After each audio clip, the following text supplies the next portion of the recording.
Good evening, ladies and gentlemen. How are we getting on? Welcome to a brand new camp build. So, after our recent best builds video, we looked at one of these camps with this particular trailer in, and I've been wanting to use it ever since. So, here we go. We're going to do a little Moonshiner's trailer in the woods, and as we're sort of going back in time, I thought we'd go back in time a little bit with our camp location as well. So, we are over here in the forest, not too far away from Point Pleasant, and this is a spot I have not used in a while, but it's definitely an old favourite of mine. I've done some cool builds here that I like a lot.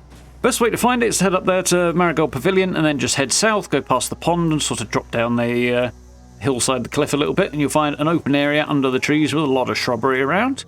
It looks a bit like this, and yeah, still an old favourite of mine, and is a really good spot for building in, because it's flat, there's a decent amount of space under the trees.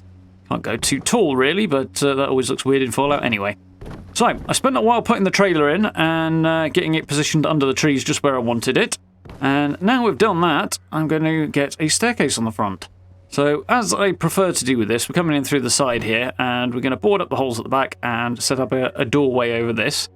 There's a couple of shortcomings with doing it this way, but pros and cons to everything, I suppose. So we're going to line this foundation up with the centre of the gap here, so that the stairs are pretty much central on our door. And now we're going to remove the trailer. So, simple process to get a freestanding set of stairs. We'll move the foundations around so they're on the inside, so we can snap the stairs to them. And now with the second one on the side there, we can take the first one off, leaving us with the free floating stairs. So all we've got to do now, in theory, is just drop the trailer back in. One of the good things about doing things this way around is generally, if you place either stairs or a foundation first and move the prefab towards the stairs or foundation, it tends to be a bit more cooperative with sitting things closer together, as we can see like this. It is, however, a little bit further away from the tree than I would like it to be here, so what I'm going to do is basically repeat everything I've just done and move those steps just a little bit further back, and hopefully it will sit a little bit more snugly under the trees, giving us a little bit more room out front as well.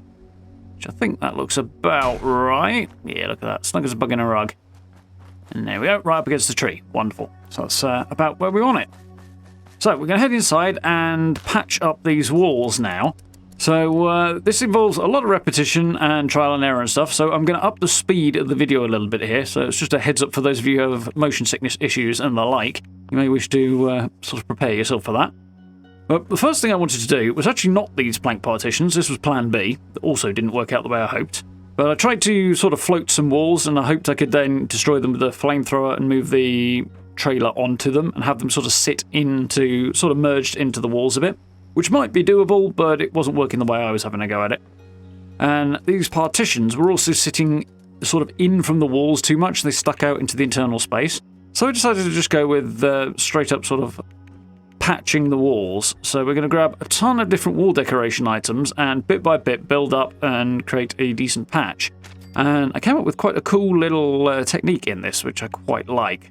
So we're going to start off by using these aquarium signs. These make for a nice solid edge to work from. And now we're going to go around the back and use the haunted house window boards to kind of provide a guide. These actually won't be staying here on this side, they will on the other side. But we basically don't snap to them, but use them to show the objects we're going to place where to snap, if that makes any sense. Because we'll be able to take them out afterwards and have the various bits and pieces we're going to put in stay put, which is quite handy. However, in this case, we are actually going to leave them there because these plywood signs, which are probably the MVP when it comes to boarding up stuff like this, are going to need a little bit of extra help. So these signs, by the way, come from the Atomic Shop, and they do pop up every so often. Well worth grabbing, because they really fit in with the whole style of the game. See, there's a lot of places around that Bethesda have used plywood to board up gaps and the like, so it kind of keeps that vibe going. The Responders kind of logos are not ideal in that regard, but otherwise, it does the job quite nicely. So the goal here is to find big old flat objects with plain backs to them, especially if possible, that we can just use to board up the gaps with. I'm going to put some signs here and carefully layer these so they don't kind of pop away from the wall. So we want to sit at a bit of an angle, sticking out a bit sometimes. So they're a bit finicky because this is not really what they're intended for. You see the way they kind of pop around there.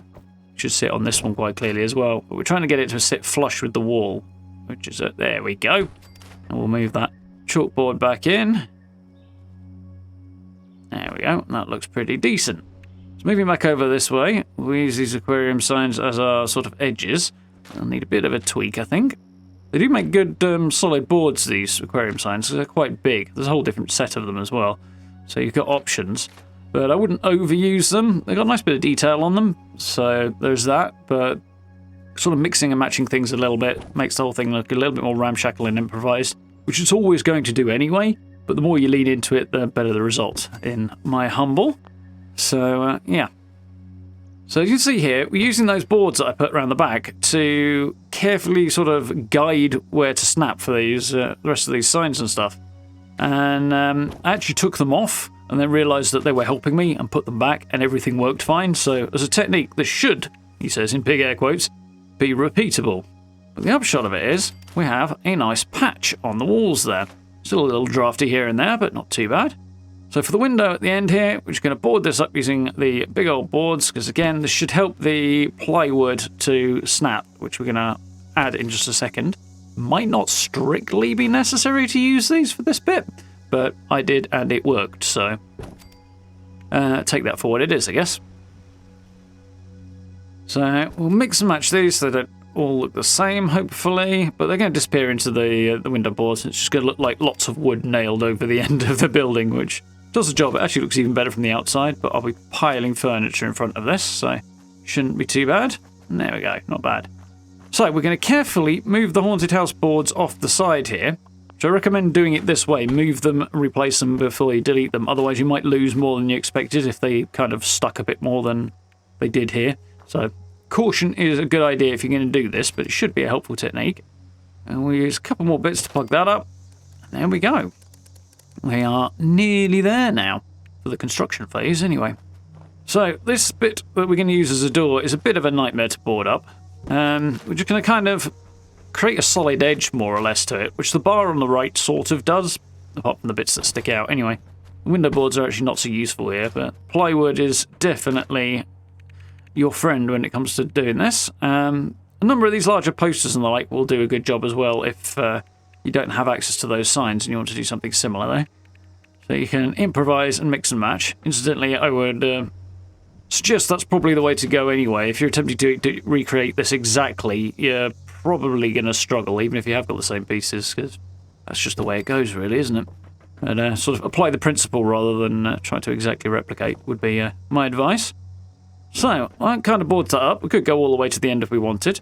You see I've got a door in the corner there, which you could use as your entrance and just board this big old hole up if you wanted to, because we can't really put a decent door in here. Hence why I'm going to the old standby of using the rusted chain link gate, which incidentally, the chain link should be making an appearance on the Atomic Shop again soon. This is usually part of a Halloween set, so that's just around the corner. But that puts a sort of doorway in, even if it's not going to keep the place warm. And we'll use the aquarium sign here to finish the job off. And on that note, that's the construction done. Oh, place it and then move it into place afterwards. Definitely a useful trick. So, I'm going to head off and decorate, and we'll see you in the tour in just a sec.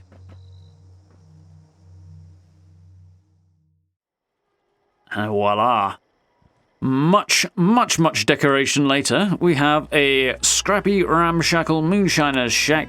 Well, Moonshiner's trailer in the woods. And I've kind of gone for this abandoned in the woods vibe with it. So this really does look like it's just been there forever and a day. Got my little sign on the front there.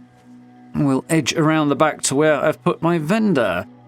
So I really wasn't sure where to put the vendor. And I just thought, around the back here, there's a little bit of room, just because of the way the trees sit. And I could sort of guide the player around this way and kind of block off that back corner that's got nothing in it anyway. And add a little bit of extra detail and decoration, like with the basketball hoop and the trailer and stuff there. And it creates a kind of nice little walk-through with a bit of detail on it. This little lean-to here is just one of the destroyed porch pieces that I just tucked into the corner between sort of the trailer and the tree behind, and then put some boards up on it. It's just the partition pieces, which work quite nicely. And then just added the detail, and I got to use the wall-hanging lanterns there as well, and I'm quite pleased with that, because I really like these things. I like those lanterns a lot. Good for a little splash of light and colour. And being able to attach them to a wall is a big improvement as of this summer, I believe, that we're on one of the seasons this summer. So, we'll swing around the front. We start to get a look at where the Moonshiner part comes from in the name. Specifically, that big old Moonshiner's brewing station there, which wouldn't have fit inside, but when I rediscovered it in the menu, I thought I'd have to build it outside because it just looks too cool. But before we look at that in detail, let's just stick our head around this side because we've got an outhouse just behind the tree here. We'll tuck it out the way a little bit. That's just merged down using a doormat and the merge glitch, so it sits nice and close to the ground. I'll make sure I link that guide video around if you want to see how to do it yourself. I'm quite pleased with this little thing here, my little chopping block and axe and the wood pile. The stump there is actually a stash box from the recent set that were on the Atomic Shop. And the axe obviously coming from the stabbed weaponry set from the last season. To get that to sit on the actual block of wood, though, I had to make sure it was right against the edge, because the middle doesn't seem to have much of a collision box on it. So it'll stick to the edge, but in the middle it just kind of falls through the axe. So took a little bit of patience to make that work the way I wanted to, but I'm quite happy with the results. Got some extra bits and pieces around my field dressing station there, and of course the car, just to give it that abandoned in the woods vibe that you sometimes see in pictures on the internet and stuff.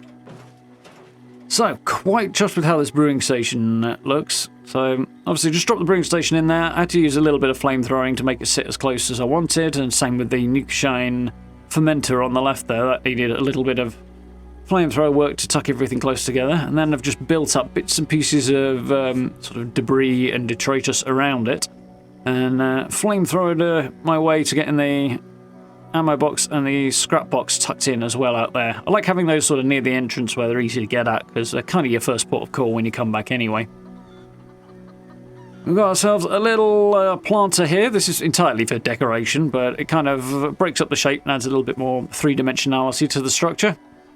The frame and the sort of dirt plot were a season reward way back. They've appeared on the Atomic Shop since, and there's different versions that have chain link fences attached, but they don't have a standalone single piece like that, and they don't have it set up for two, but they don't have a three-sided version. Definitely some bits missing from that set that could be added to complete it out, I think. So I improvised the walls on it. Didn't really notice until now that we've got bike pedals on that well either, but I'm quite happy with how those look. They're fun. Tuck my Brahmin in here. We've got the windmill, just providing a bit of power there. It kind of tucks in the back and gives me the much needed power, and also kind of blends in with the trees and everything because it's wooden and things. So it's kind of not too noticeable, but keeps the right feeling and vibe. I saw the headcanon for this is that the guy lives in the woods. He's just found the trailer and shored it up a bit for some shelter, and maybe makes a walk down to the Wayward every so often to sell the moonshiny brews and trade for whatever supplies he might need. There we go. Little gateway there. Definitely do like this chain link gateway. And have a little look at the steps before we head in as well. Look pretty decent, I think. You can just snap narrow steps to those, like the ones that are supposed to go to upper stories of houses and stuff. But in my opinion, they really don't look very good that way, so I like to use the wide ones there. Just kind of fit the vibe a bit better. So in here, as you can see, I have kept the vibe of the patches we put on the walls and gone crazy with the decoration, as I do like to do with sort of prefabs a bit like this. It tends to really kind of make it look lived in and homely. I had to use the flamethrower a bit here and there to tuck stuff in, like that plushie down there, because it's a bit bulky, that thing, but we managed to get everything sitting nice and close together. I don't use that sofa very often, but I'm quite happy with how it looks in this particular build. The fit's quite nice there, suitably sort of beaten up. Bed's a little on the clean side, but most of the options available are either too clean or too dirty, or they have really, really flat textures, and I just wasn't quite happy with that. So I ended up settling on this one. And we have our sort of little kitchen area in here, area to cook and also provide a bit of warmth, because I imagine that cooking stove will be the primary source of. But the door is just behind there, and I basically just opened the door, slid the cooking stove right into the middle of it, made sure it was as far over to the right as I could place it so that I could actually operate the thing, and then just close and lock the door. And then the pipes are on the outside. Getting the wall decoration over the top as well was a bit of hard work and took a little bit of patience, but eventually it kind of sat over the top and sort of dressed the whole thing up so it doesn't look quite so much like it's clipping through a door. And it works quite nicely, I think. Yeah, I started off with the internal space down at the far end there and started building up the workbenches and sort of just worked my way along. Got all the workbenches and stuff in, and then added loads and loads of detail. Then did the same thing at the sort of living end, and then sort of filled in any gaps I could with extra details and bits and pieces. Not many surfaces around here that don't have something extra on.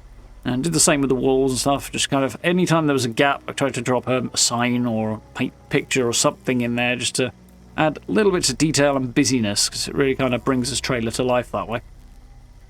The construction light up there is doing the same thing, but it's not particularly useful as a light, because it doesn't really put a lot of light out, but adds a little bit of extra detail. Added some signs and bits and pieces onto the top of my chemistry bench here, which just kind of blends it all together. Putting the sort of lizard terrarium, which is a Fallout First item incidentally, behind it there, adds an extra little detail to it, makes the whole thing feel quite different, which I quite like. As does the extra bit of backing on this Raider armor bench, which is on the current season, Season 18, and yeah, I like that thing a lot. I would like more versions of the workbenches. I keep saying this, but you know, the more I say it, sooner or later we might get more. And yeah, it just would add a little bit more variety and stuff. Saying that though, I've picked the two basic ones for the weapons bench and the Tinker's bench because they just fit in the gap a little better down here, and there's plenty of room to access everything. Actually, that weapons bench could do with being a smidge further to the right, really, but it works. It's one of the few places I didn't put a lot of extra detail on, but I kind of wish I had put a bit more on it. Incidentally, budget-wise, I'm about 3/4 or so of the way through the budget here. There's still a little bit left, but with all the bits and pieces of detail and some extra shrubs and stuff that I added outside just to kind of complete the look, it's filled it up fairly quickly. One of the new rugs down there that's a bit grubby, but not too grubby, which kind of describes most of this place, really. I really do like the cage bulb lights. I've been using those ever since they dropped in the game. They're from Daily Ops if you haven't got them. And put out a nice kind of, they're bright enough, they're not too bright vibe, and on orange tungsten glow goes quite nicely as well.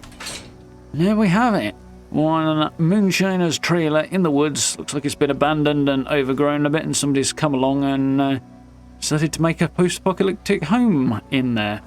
With the lighting in the forest does look kind of nice and atmospheric as well. And I think it kind of creates the vibe quite nicely. Quite pleased with this.